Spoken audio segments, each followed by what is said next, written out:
एक अकेला Asian giant hornet 1 minute में 40 मधुमक्खियों का सिर काट सकता है और सिर्फ 20 से 30 हॉर्नेट मिल जाएं तो कुछ ही घंटों में 30,000 मधुमक्खियों की पूरी कॉलोनी खत्म। सबके सब सिर कटे, लाशें बिखरी और हॉर्नेट उनके बच्चों को उठाकर अपने घोंसले ले जाते हैं अपने लार्वा को खिलाने के लिए। ये है एशियन जायंट हॉर्नेट, दुनिया का सबसे बड़ा ततैया, जिसे लोग मर्डर हॉर्नेट कहते हैं। लेकिन जापान की मधुमक्खियों ने इस राक्षस को हराने का एक ऐसा तरीका निकाला है जो सुनकर आप हैरान रह जाएंगे।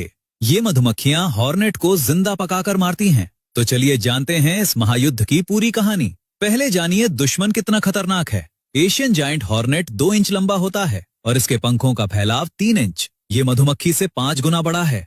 इसके जबड़े इतने ताकतवर हैं कि एक झटके में मधुमक्खी का सिर धड़ से अलग कर देता है। और मधुमक्खी का डंक इस पर बेकार है क्योंकि इसका कवच इतना मोटा है कि डंक अंदर जा ही नहीं पाता।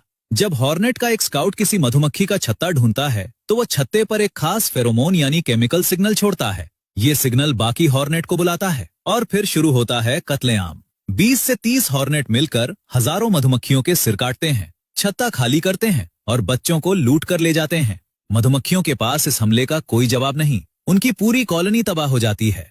लेकिन जापानी मधुमक्खियां अलग हैं।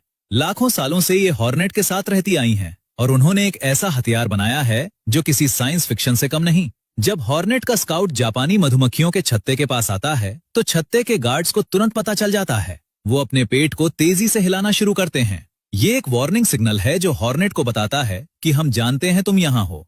अगर हॉर्नेट फिर भी नहीं मानता और छत्ते में घुसता है तो मधुमक्खियां जानबूझकर उसे अंदर आने देती हैं। ये जाल है। जैसे ही हॉर्नेट अंदर आता है 500 से ज्यादा मधुमक्खियां एक साथ उस पर टूट पड़ती हैं। वो हॉर्नेट के चारों तरफ एक गेंद बना लेती हैं। इसे scientist hot defensive bee ball कहते हैं।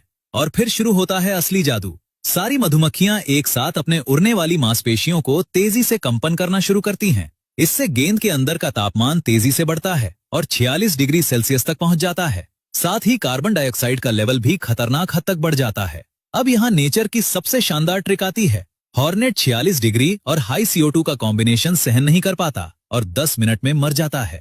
लेकिन मधुमक्खियां 50 डिग्री तक सहन कर सकती हैं। मतलब मधुमक्खियों ने अपनी सहन शक्ति और हॉर्नेट की कमजोरी के बीच के सिर्फ 4 डिग्री के फर्क को हथियार बना लिया। 4 डिग्री, बस इतने से फर्क में जिंदगी और मौत का फैसला। और ये सारा प्लान इसलिए काम करता है क्योंकि मधुमक्खियां स्काउट हॉर्नेट को मारकर उसे बाकी हॉर्नेट को सिग्नल भेजने से रोक देती हैं। अगर स्काउट वापस जाकर फेरोमोन सिग्नल दे दे तो पूरी फौज आ जाएगी और फिर कोई बी बॉल काम नहीं करेगी। मतलब ये मधुमक्खियां जानती हैं कि दुश्मन को तब मारो जब वो अकेला हो। चैनल को सब्सक्राइब करना मत भूलना।